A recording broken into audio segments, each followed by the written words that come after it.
Au sommaire de ce journal du mardi 25 août, en pleine crise des éleveurs de porc français et à la veille d'une visite du ministre de l'Agriculture Stéphane Le Foll en Sarthe, comment s'en sortent les agriculteurs? Reportage dans une exploitation à Étival et Le Mans. Arbres renversés, trains retardés, électricité coupée. Les fortes rafales de vent n'ont pas épargné le département ce lundi. Le point dans ce journal. Et puis la rue Auréo au Mans se refait une beauté. Elle deviendra une cour urbaine. Un exemple original de partage de l'espace entre voitures, vélos et piétons. Derrière cette palissade, des centaines de porcs reproducteurs. Mais l'exploitation de Julien est soumise à de telles normes d'hygiène qu'il nous est interdit d'entrer dans la porcherie. Nous, dans notre élevage, il ne faut pas avoir été en contact avec d'autres cochons pour les personnes extérieures depuis 2 jours et 3 nuits. Obligatoirement de prendre une douche avant de rentrer dans l'élevage, se changer complètement, mettre des affaires de l'élevage pour pouvoir après rentrer dans le bâtiment. Des normes drastiques propres à la France qui garantissent respect de l'animal et grande qualité de la viande. Mais paradoxalement, c'est ce qui la rend plus chère. Pour entrer dans leurs frais, les éleveurs de porc mènent des actions coup de poing depuis le début de l'été.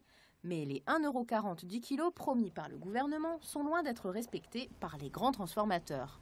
Et encore, quand on dit 1,40 €, c'est vraiment le minimum qu'on peut demander. C'est ce qui couvre aujourd'hui juste les coûts de production. On ne parle même pas encore trop de rémunération d'éleveurs, rémunération de salariés quand il y en a. À 27 ans, Julien se dégage 500 € de salaire par mois. Il est pourtant à la tête d'une exploitation de 1200 porcs et de plus de 150 bovins. Mais là encore, la vente de viande bovine ne paie pas. Sur un taurillon acheté 1800 €, il récupère à la revente 200 €, 150 à 200 €. Et encore, voilà, il ne faut pas en perdre un. Une situation qui oblige l'exploitant à calculer ses marges au centime près. Il faut être le plus compétitif possible et tout ce qu'on peut grappiller en termes de centimes, en termes d'euros, tout ce qu'on peut économiser sur l'exploitation, on le fait. Et pas d'investissement déraisonné. Pourtant, des investissements, vous devez en faire. On en fait tout le temps pour améliorer, nos conditions de travail, pour améliorer le confort des animaux. Endetté aujourd'hui à hauteur de 700 000 €, Julien ne s'avoue pourtant pas vaincu. Son objectif, faire durer le plus longtemps possible cette exploitation familiale.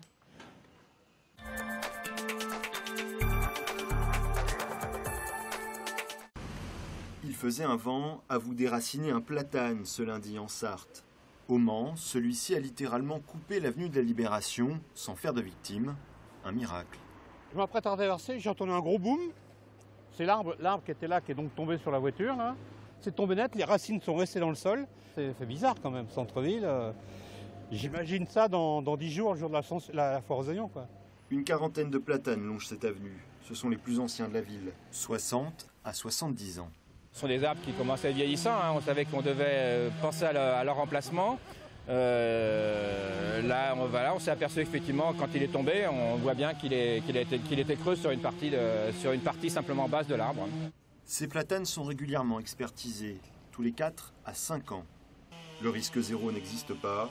En prévention, un autre arbre a donc été abattu. Il y avait un arbre qui était de l'autre côté de la rue, qu'on a trouvé un peu fragilisé justement par la chute de l'autre arbre. Le vent se prenant plus sur son feuillage, on a préféré l'abattre par sécurité. Dans le département, ce lundi, le vent a causé d'autres dégâts. 5000 foyers ont été privés d'électricité pendant 24 heures. La circulation des TGV a également été perturbée, jusqu'à 2 heures de retard pour les trains en provenance ou à destination de Rennes.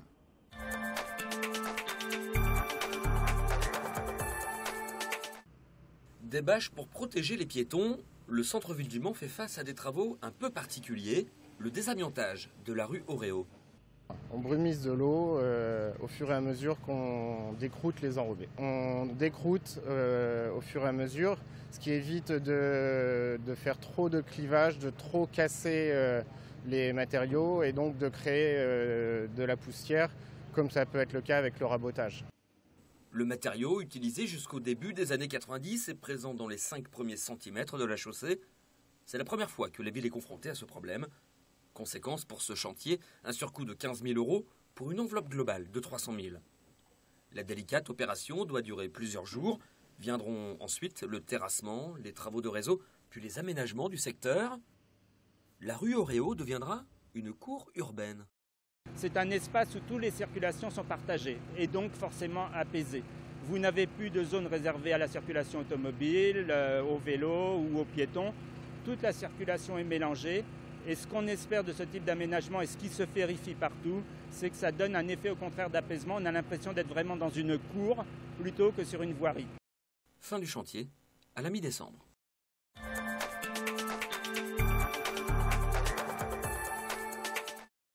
Et puis l'on vient d'apprendre le décès à 95 ans d'une légende des 24 heures. Eric Thompson s'est éteint ce samedi. Le Britannique avait été le premier membre du Hall of Fame des pilotes des 24 heures. Il avait couru à 7 reprises au Mans.